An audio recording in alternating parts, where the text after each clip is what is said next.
Assalamualaikum warahmatullahi wabarakatuh.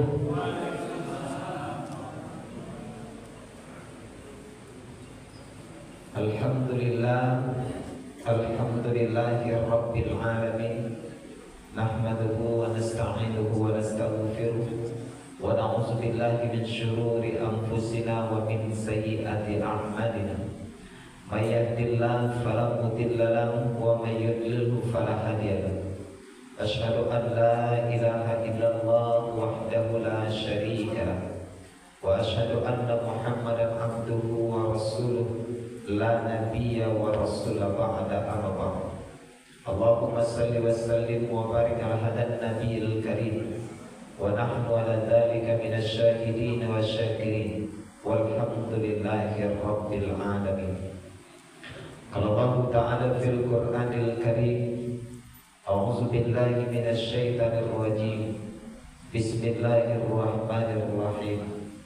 Lahu ma fis samawati wa ma fil ardh wa huwal 'aliyyul 'azim.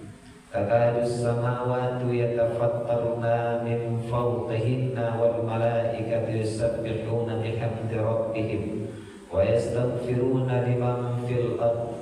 Ala innallaha huwal ghafurur rahim. Sadaqallahul azim.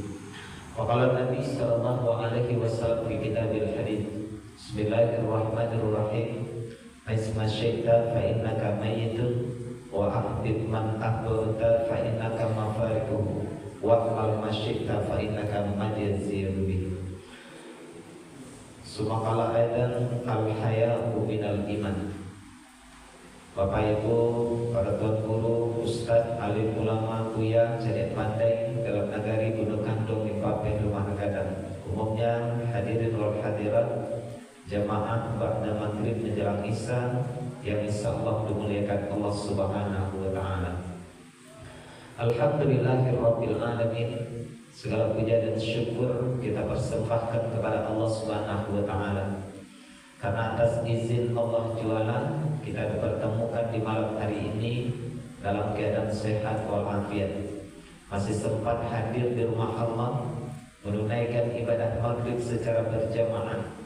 Lalu kita duduk sejenak dalam majelis ilmu yang kata Nabi bagian daripada riyadil jannah, taman-taman surganya Allah Subhanahu wa taala.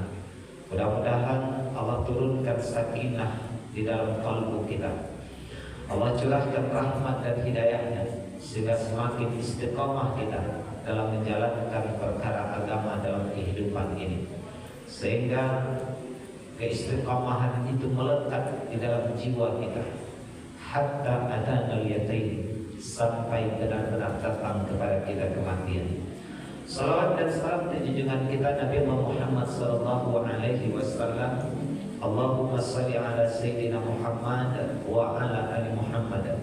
Mudah-mudahan termasuklah kita dari golongan orang-orang yang akan mendapatkan syafaatnya Rasulullah sallallahu alaihi wasallam.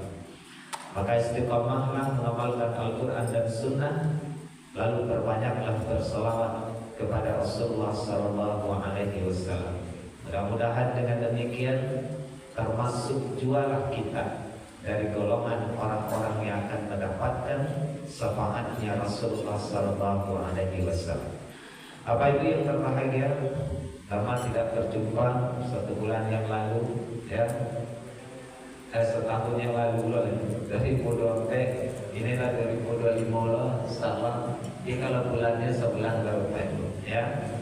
Sebulan yang lewat, pembahasan kita masih terkait dengan soal iman. Hari ini kita lanjutkan pada bagian so'abul iman yang berkaitan dengan hati, cabang-cabang keimanan yang berkaitan dengan hati pada bagian yang ke-21, ananya ada 30.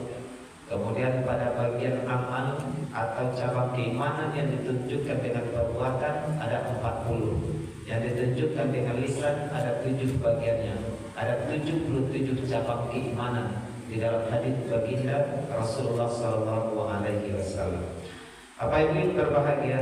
Bagian yang ke-21, cabang keimanan yang berkaitan dengan qalbu, artinya tanda orang beriman yang berkaitan dengan hatinya adalah memiliki sifat tawadhu. Tawadhu itu rendah hati. Berbeda dengan rendah diri.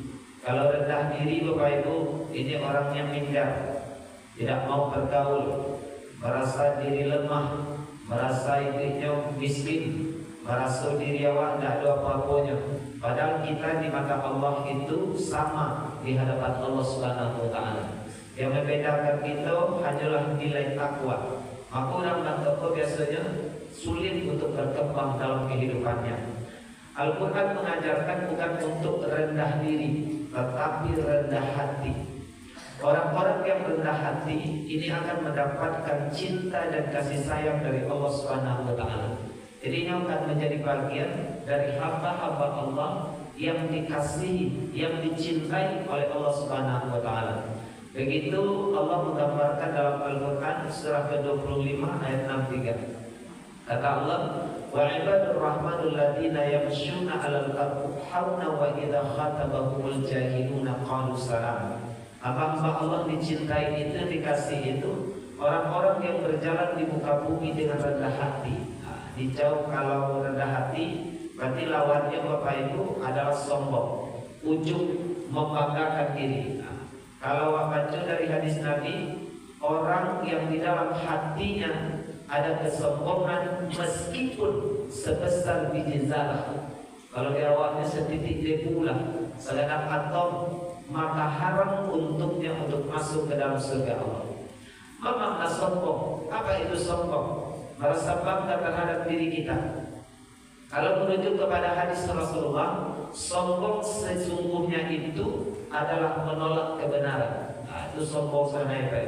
Disampaikan kebenaran yang bersumber dari wahyu Allah atau perkataan Rasulullah, dia tolak, dia ikuti hawa nafsunya, dia ikuti kebiasaannya. Karena kebiasaannya itu bertentangan dengan Al-Quran dan Sunnah. Itu sombong dan sebagainya. Itu baru orang anda mau menyapu Ustaz, itu bahasa wahai ujung, bahasa agamanya ujung, membanggakan dirinya sendiri, merasa diri kita lebih hebat, merasa diri kita lebih soleh. Ya kan kadang Pak Ibu, kesombongan kok tidak terucap di awal, tapi menyelinap di dalam hati kita, di dalam kalbu kita. Ada misalnya dalam hati orang merasa lebih baik daripada orang lain, pupuslah amalan kita. Dan saya tengok-tengok di kampung mah, tidak ada orang nasa gaji awak saja. Awak nak paling gaji nasa, awak nak paling soleh, awak nak paling solehahan. Maka habislah amalan-amalan kita di sisi Allah Subhanahu wa taala. Bukankah ini yang menyebabkan iblis dan usir dari surganya Allah? Kan perkataannya seperti saja Bapak Ibu. Kece iblis, ana khairu minhu. Saya lebih baik daripada Adam. Jadi kalau dulu di antara lawan yang merasa lebih baik daripada orang lain, berarti kita sedang mewarisi sifatnya iblis laknatullah. Hanya sampai masuk. Pokoknya umpamanya lindungnya dalam hati awak, capek-capek dari istighfar, capek-capek memohon ampun kepada Allah, dan sampai Allah murka kepada kita. Maka hamba iman ini akan memelihara sifat tawadhu, rendah diri. Lalu sifat tawadhu ini akan melahirkan rasa hormat kepada orang lain. Ini kalau awak merasa tawadhu, rendah diri, jauh daripada kesombongan, pandai menghargai orang lain. Jadi kalau tidak muncul sifat tawadhu, yang akan muncul adalah sifat sombong dan takabur. Maka sombong atau takabur Bapak Ibu otomatisnya akan merendahkan orang lain. Dia akan menganggap orang lain itu tidak ada apa-apanya. Benar DPR, benar santianai, benar tinggi sekolah, bang kampung tidak ada orang tiara. Nah itu muncullah sifat-sifat yang dimurkai atau yang dibenci oleh Allah Subhanahu wa taala. Maka kalau nak masuk dari golongan orang-orang yang beriman, keimanan tercermin dari kalbunya, maka dia salah satunya memiliki sifat tawadhu, rendah hati. Bapak Ibu dimuliakan Allah Subhanahu wa taala, bagaimana karakternya? Nah, itu tadi di Al-Qur'an surah Al-Furqan ayat 63 itu, ya. Berjalan di muka bumi dengan rendah hati. Ketika ada orang-orang jahil menyapa mereka, mengolok-olok, menghina, mencemooh, keluar dari lisannya qalu salama. Tidak ada perkataan yang keluar dari lisannya kecuali perkataan yang mengandung keselamatan. Ini orang beriman itu terjadi. Dulu di awal kita sampaikan karakter orang beriman tercermin dari lisannya, pasti perkataannya mengandung kebaikan. Dia tidak akan berbicara kecuali pembicaraannya itu pasti yang baik-baik. Kalau tidak kailo, kalau dia semut atau lebih baik dia diam. Itu karakternya orang-orang beriman. Bagian ke-21. Nah, ke-22 memiliki sifat kasih sayang. Kalau bicara tentang kasih sayang, ini setiap kita memiliki Bapak Ibu. Satu awak punya kasih sayang, ya, punya perasaan kasih, punya perasaan sayang, ingin memberi dan mampu merasakan deritanya orang lain, mampu merasakan penderitaan orang lain. Itu sayang namanya, ya. Ketika awak bisa merasakan ampunan dirasakan oleh saudara kita, itulah orang-orang yang beriman.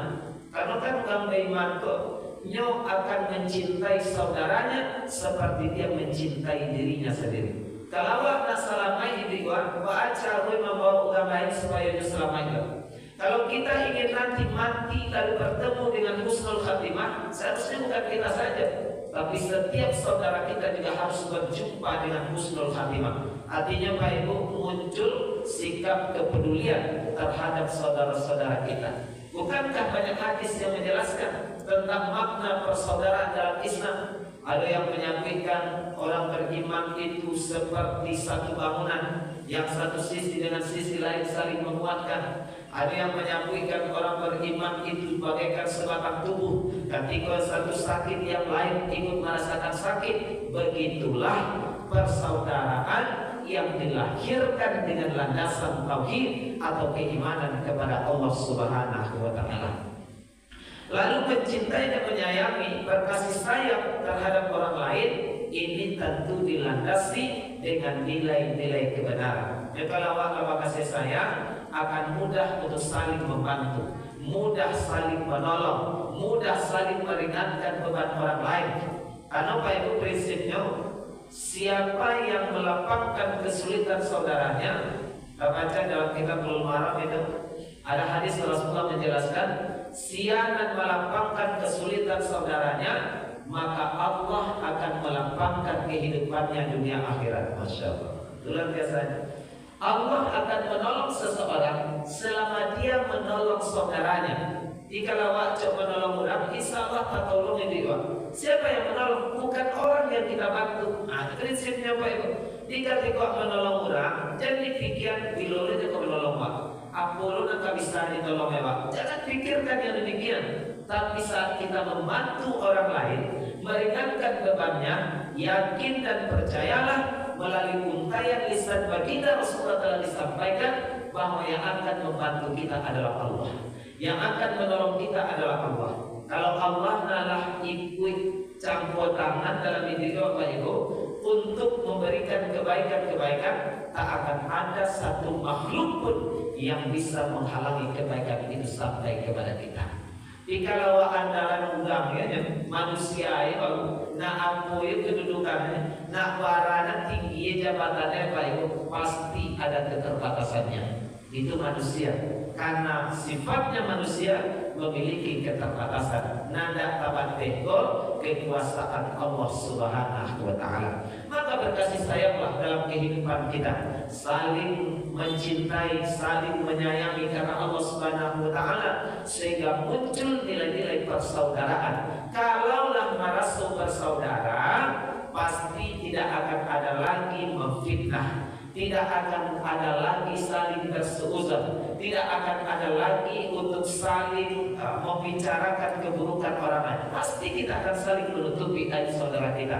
Begitulah iman melahirkan persaudaraan di tengah kehidupan kita ini. Tanang ini sadonya orang-orang yang diliputi hatinya dengan keimanan kepada Allah Subhanahu wa taala. Bagian yang ke-23, ridho dengan takdir Allah. Apa makna ridho? Ridho mustana apa itu? Menerima. Nah, ada orang yang tak menerima takdir Allah banyak.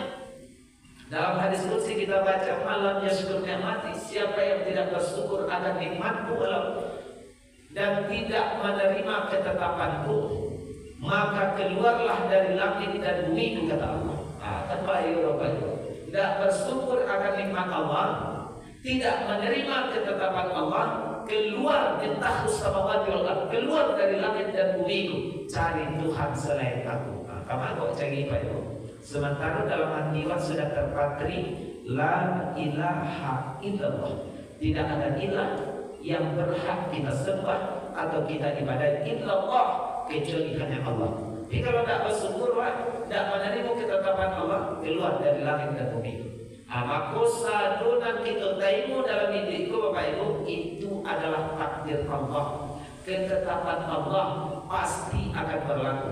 Maka kalau Muslim sampaikan bahwa ide kita Bapak Ibu pasti akan berjalan sesuai dengan keinginan Allah, bukan keinginan kita. Itulah yang disebut dengan takdir. Maka setiap awal akan berjumpa dengan takdir kita masing-masing. Apa yang bagian daripada takdir? Takdir itu ada dua. Ada takdir mukrah, ada takdir mu'allaq. Ada takdir yang berkaitan dengan ikhtiar kita manusia, ada takdir yang tidak berkaitan dengan ikhtiar kita manusia. Takdir yang tidak berkaitan disebut dengan takdir mukrah. Itu tidak ada urusannya dengan ikhtiar manusia, Pak. Tidak ada satu pawitnya diusaha membawa kematian misalnya. Tidak ada upaya yang bisa mencegah kematian, tidak ada. Ya, ketika takdir kematian datang, fa iza jaa ajaluhum la yastakhiruna sa'atan wa la yastaqdimun. Ketika ajal itu datang, tidak bisa majukan barang sedetik pun, dimundurkan pun tidak bisa. Atau takdir itu mati misalnya meninggal di Pekanbaru, Allah akan menjadikan kita punya keperluan ke Pekanbaru. Itu artinya Allah punya rencana dan akan mengantarkan kita berjumpa dengan takdir kita masing-masing. Jadi ketetapan itu disebut dengan takdir. Apa yang telah Allah tetapkan, maka dari beberapa riwayat kita baca, takdir kita Bapak Ibu lah dituliskan 50.000 tahun sebelum langit dan bumi diciptakan. Jadi alun tercipta langit dan bumi oleh takdir awal masing-masing sudah dituliskan oleh Allah Subhanahu wa taala. Maka termasuklah takdir mutlak. Takdir mu'allaq apa itu? Yang ada kaitannya dengan ikhtiar manusia. Contoh, bangkok sianuku banyak pemahaman agama dek gaji dek bagaja. Kamu setiap awakku terlahir dalam keadaan sama Bapak Ibu. Tidak ada waktu mengaranti, membaca tak pandai orang katanya. Ya, dek huruf A ya tak jalan, huruf alif tak ngerti orang kata. Saat kita lahir sama kita semua. Tapi dia ada sebuah baca, maka tasah dulu tak awakku mengaranti aku halal, aku haram. Kaji dua dengan ceramah banyak membaca misalnya apapun yang kita terima sesuai dengan wahyu Allah itu katanya baca. Apa yang kita baca nanta surah nanta sirih wa sawaminah ya. Mana yang tersurat kalam Allah? Karena wahyu Allah itu kalam Allah ya. Firman Allah ada dua bagiannya ya. Ada kauliyah. Ini dia yang tersurat di dalam Al-Quran dan dibuka dengan surah Al-Fatihah, ditutup dengan surah An-Nas, itu disebut dengan ayat kauliyah namanya. Mana ayat kauliyah yang ada di alam semesta? Oke, kalau pepatah mengawal alam berkembang menjadi guru. Semua yang ada di alam semesta ini menjadi pembelajaran, bahan renungan bagi orang-orang yang beriman, bagi orang-orang yang mau berfikir. Dan begitu kata Allah dalam Al-Imran 190-191. Memang di surah Allah memikir ciptaannya Bapak Ibu. Inna fi khalqis samawati wal ardi wa ikhtilafil laili wan nahari la ayatin li ulil albab. Sungguhnya pada penciptaan langit dan bumi, pergantian siang dan malam, terdapat tanda-tanda bagi orang yang berfikir. Di banyak ayat Al-Quran menyuruh hawa untuk berfikir tentang penciptaan langit, penciptaan bumi yang menunjukkan tentang kekuasaan Allah Subhanahu wa taala. Lalu apalagi takdir kematian tadi misalnya, itu tidak bisa ditunda. Tapi bantu kematiannya Bapak Ibu, itu besar kemungkinan kata para ulama seperti apa kita menjalani kehidupan kita. Kalau nak mati elok, banyak-banyak gue elok dalam hidup. Tapi kalau nak mati buat, ayo jualan nak buat kan.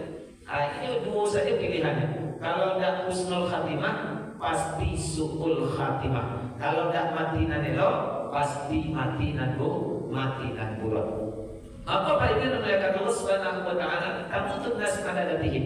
Kematian manusia itu besar kemungkinan seperti apa dia menjalani kehidupannya. Kalau lain dalam lingkungan elok kali Pak Ibu setiap hari, insya Allah besar kemungkinan kita diwafatkan dalam keadaan husnul khatimah. Tapi kalau berada dalam lingkungan maksiat yang dosa ya tahu itu lagi ya, tak lupa nama baik. Apa ibadah ditunda-tunda tadi, besar kemungkinan bahwa kita akan berjumpa dengan su'ul khatimah. Nah, itu dia. Bapak itu melihat Allah, tapi manusia itu ya karena terlalu kritis loh kadang. Masuk kadang mudah saja menyalahkan Allah. Contohnya menyalahkan Allah, ada orang mati dalam keadaan bermaksiat. Keluarlah basuh orang imannya setek Tuhan yang tidak salahnya Ustaznya. Pak ia mengaji mati yang orang sedang dalam keadaan bermaksiat. Akhirnya orang hidayah, nak mau taubat kan? Bukan menyalah Tuhan. Padahal perjalanan itu manusia ini yang memilihnya. Jadi kalau nak menempuh jalan elok, jadi kemudahan oleh Allah. Kalau nak menempuh jalan buruk, dibuka aja jalan. Apa tu kisi Allah dalam Al-Quran surah Al-Isra ya. Dia kedua-dua. Nak mengajar dunia, pukullah dibuka jalan.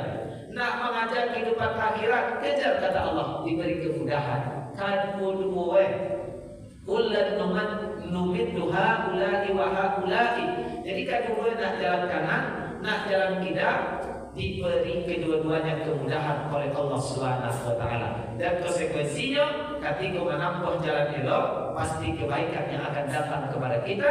Tapi ketika menempuh jalan yang buruk, pasti keburukan pula yang datang kepada kita. Bapak ini melihat Allah Subhanahu wa taala angka 24 disebut dengan tawakal. Apa itu tawakal? Berserah diri. Banyak ayat dalam Al-Quran, innallaha yuhibbul mutawakkilin. Allah cinta dengan orang-orang yang bertawakal. Makna tawakal, bahasawaknya Pak Ibu, menyerahkan diri secara mutlak kepada Allah. Itu tawakal ya. Lalu bagaimana tawakal yang benar dalam agama kita?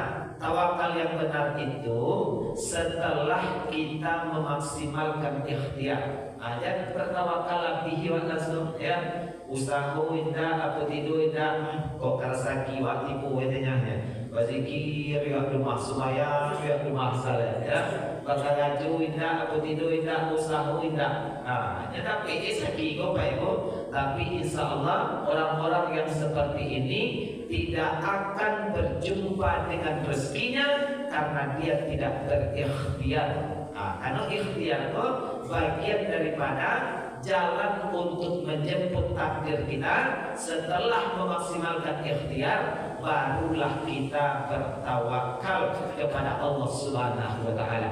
Jikalau libatkan Allah dalam setiap aktivitas kehidupan kita, insya Allah tidak ada yang sulit, tidak ada yang terasa berat karena kita senantiasa melibatkan Allah. Maka makna tawakal setelah kita memaksimalkan ikhtiar, lapanuh usaha lah habis usaha kita Bapak Ibu, baru menyerah kepada Allah Subhanahu wa taala. Kalau lain jalannya baru diusahakan, selagi jalan itu adalah jalan kebaikan. Jadi kalau buahnya usaha dah letak halal haram Bapak Ibu, ini tentu tidak sesuai dengan syariat agama kita. Semua menghadapi zaman Bapak Ibu, kadang banyak persoalannya ya. Mencari rezeki payah rezeki ini saja. Disuruh mencari halal, jangan halal dan haram ini payah PE.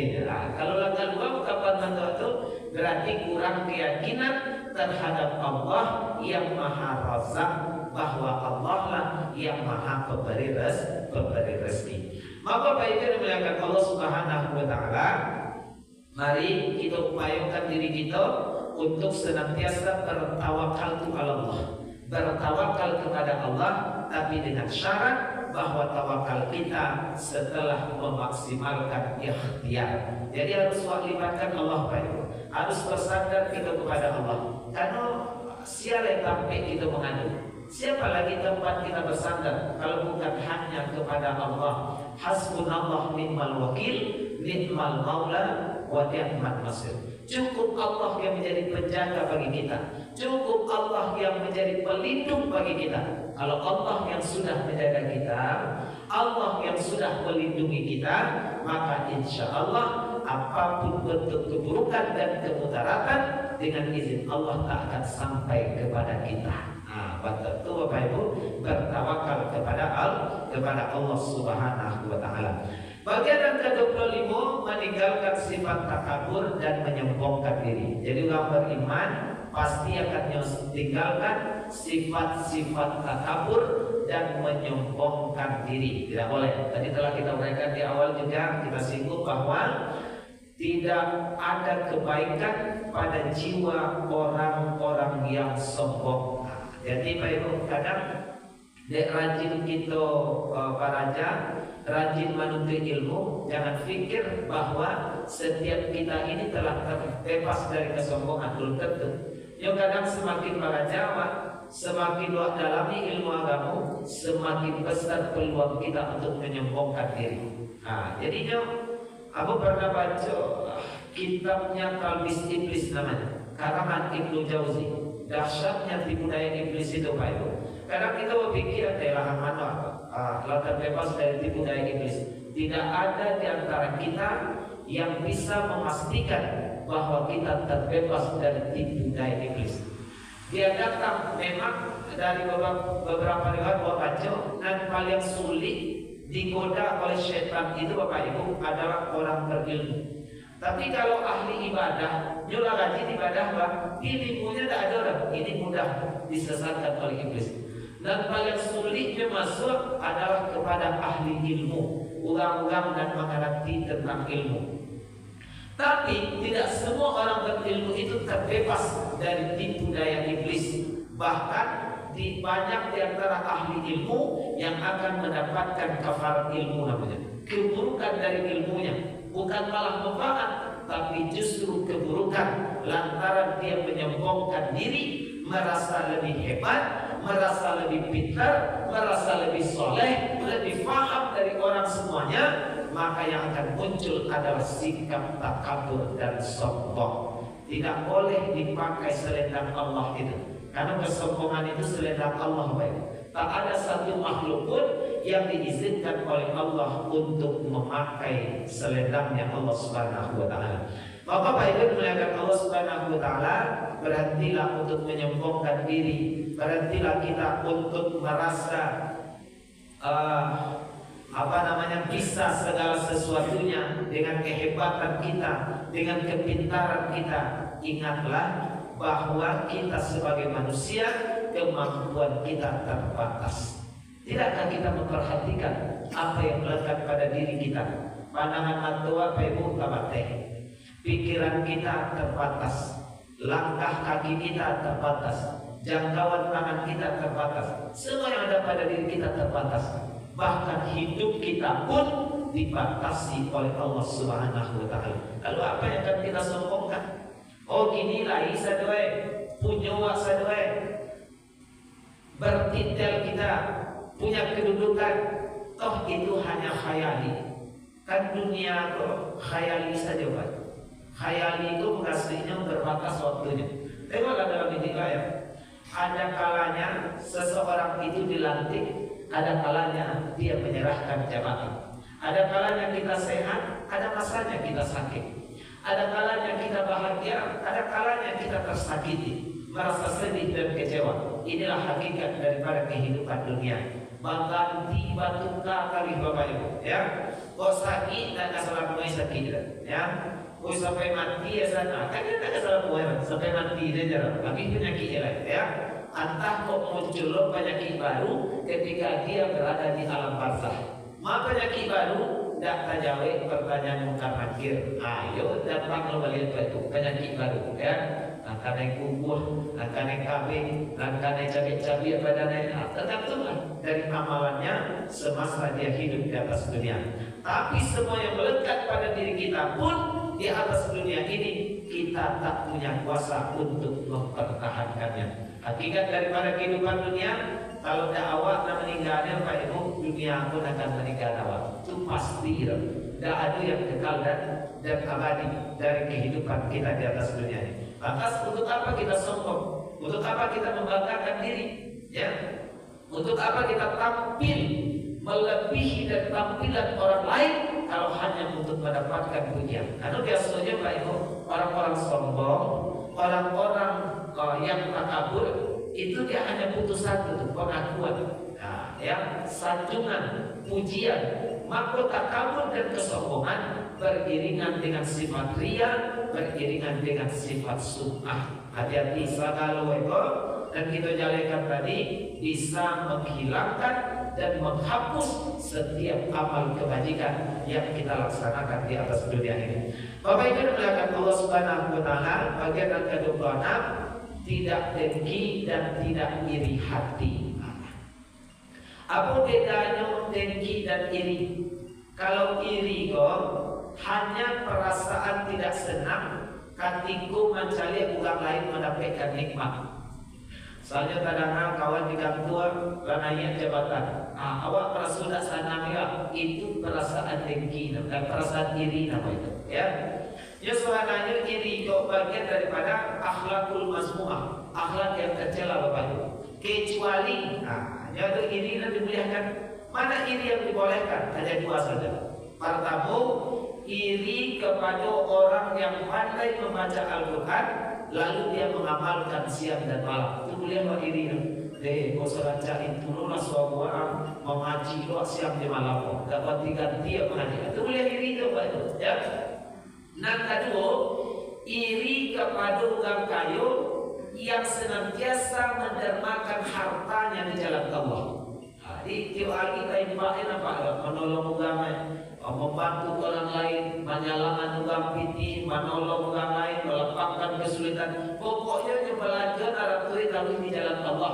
Iri waktunya, aku kayu lu betul lapih pada tua kajiannya. Aku baca dalam riwayat Bapak Ibu, ketika kita berpikir seperti itu, ternyata kita sudah mendapatkan kebaikan. Masalah tetapi itu apa halu bantu ugang dan mengamalkan sedekah. Soalnya itu tetangga hidupnya balai, pitih banyak, ya. Tiap hari menolong ugang yo, kadang-kadang dua kau menyumbangnya untuk pembangunan pondok pesantren. 55 juta sama nyumbangnya. Ustaz dia kayak aja. Pokoknya ini 5 juta sumbangannya. Kiranya berniat saja seperti itu, kita sudah mendapatkan nilai kebaikan. Itu rahman rahimnya Allah sebagai Tuhan kita Bapak Ibu. Ya, berniat dan elok ya baru dan yang palu itu Allah. Ya, kalau berniat dan buat lain sampai kita benar-benar melakukannya. Sahabat Nyai mengajar nama buah Pak. Aku kali catatnya mereka itu dulunya kan sampai di keracuannya. Kalau di keracuannya nama buahnya catatan untuk eci dosa. Tapi kalau nanelo manianya baru tulis untuk S1 kebaikan. Lah di keracuannya beko nanelo kok tulis untuknya 10 kebaikan. Masya Allah. Itulah rahman dan rahimnya Allah Subhanahu wa taala. Pengasih sayangnya Allah kepada hamba-hambanya ini. Nah masuk kepada gitu-gitu saja Pak Ibu ya.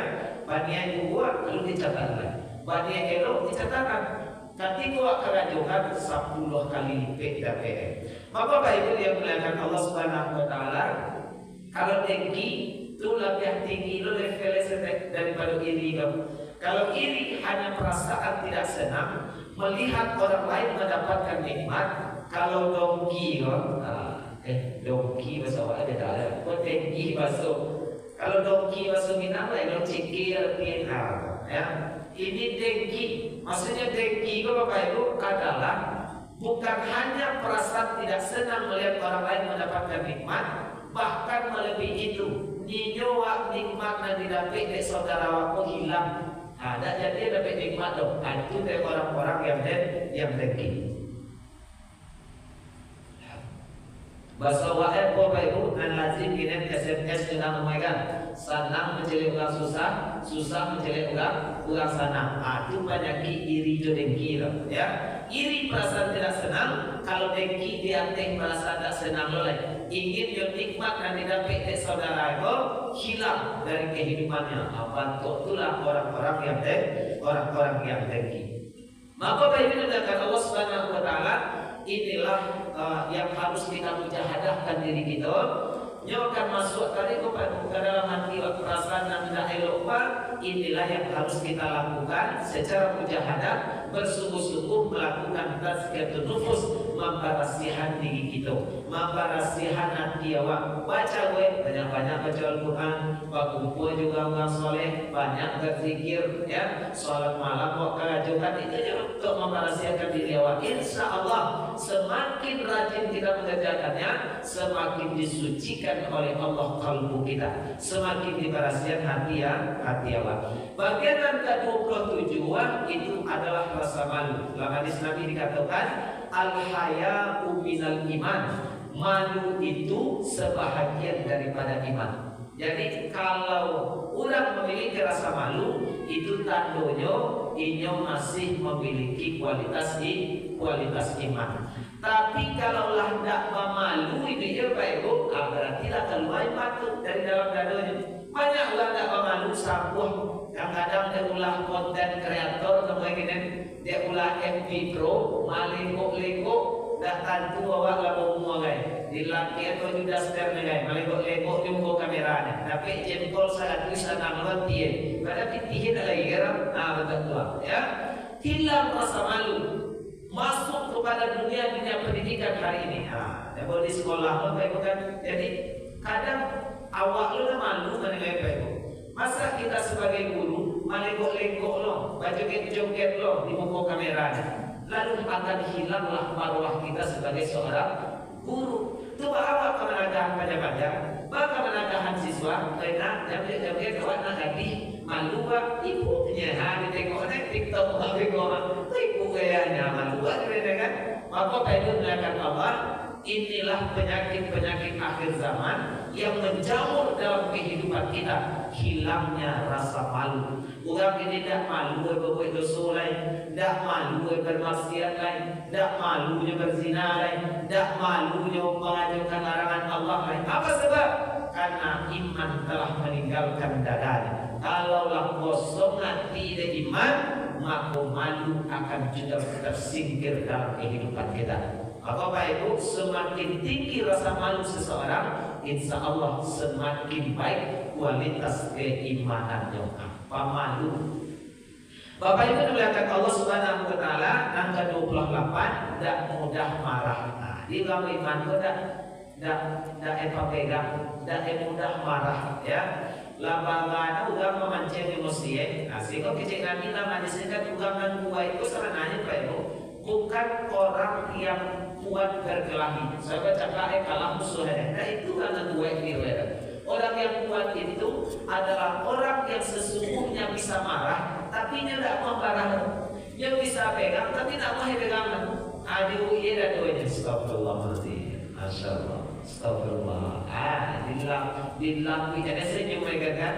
Betul. Jadi habis persoalannya. Begitu dia menenangkan dirinya, itulah orang yang kuat sesungguhnya. Karena ketika Nabi lah tak bola jannah. Jangan kamu marah dan insya Allah bagimu surga. Jadi kalau apa pegang, Bapak itu kan marah itu adalah bagian dari akhlak tercela juga, ya.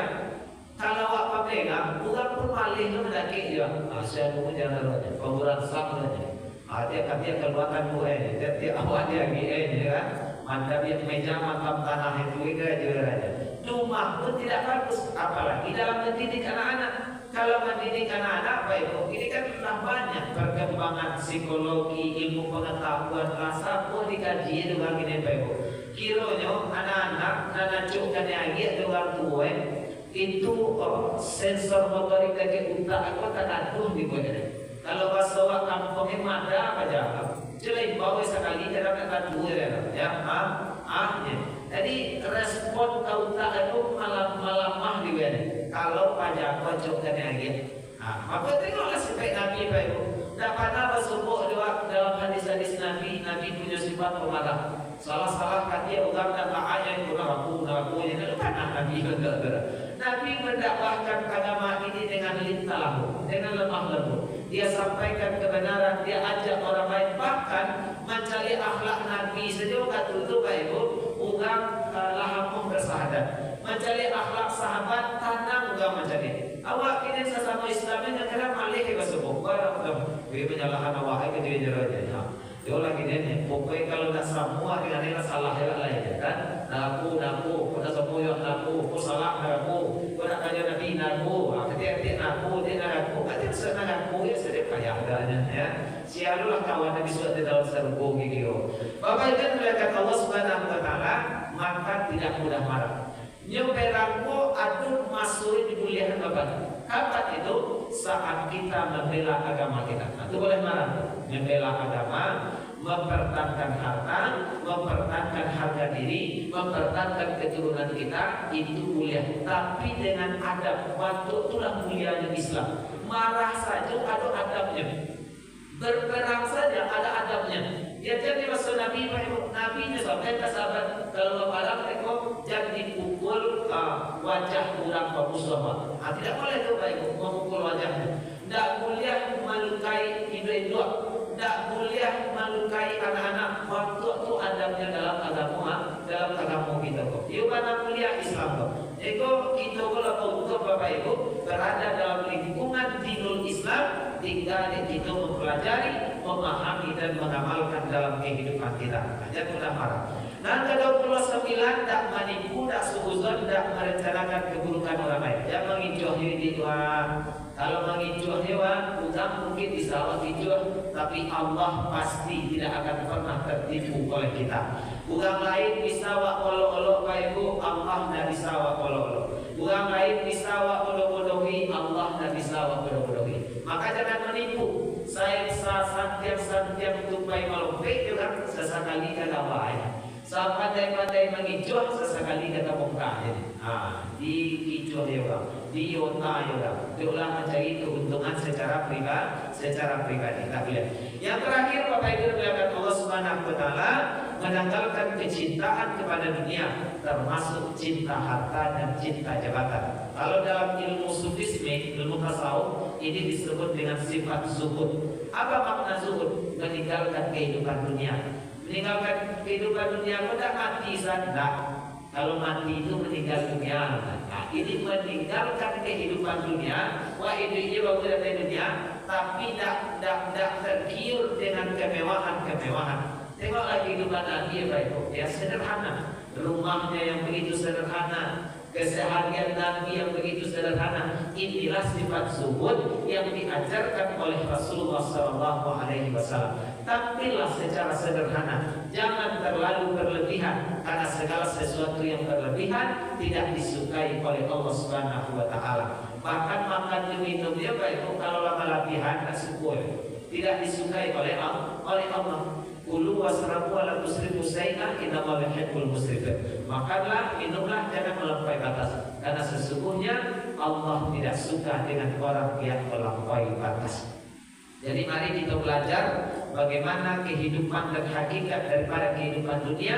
Tujuan awak dari dunia bukan mengajar dunia, tapi sebagai jembatan, sebagai jalan untuk membangun kehidupan yang lebih baik pada kehidupan kita sesungguhnya. Itulah kehidupan kita di alam akhirat. Dunia masaratul amal, dunia tetapi awak beramal, wal akhirah yaumul jaza, dan akhirat itu adalah hari pembalasan. Mari kita lakukan yang terbaik, sucikan hati kita, sucikan pikiran kita, belajarlah, teruslah melakukan yang terbaik dalam kehidupan ini sampai jiwa awak benar-benar terlatih untuk berada dalam lingkungan yang baik, insya Allah. Dengan demikian maka kita akan menuju insanul kamil, manusia yang sempurna di mata Allah Subhanahu Wa Taala.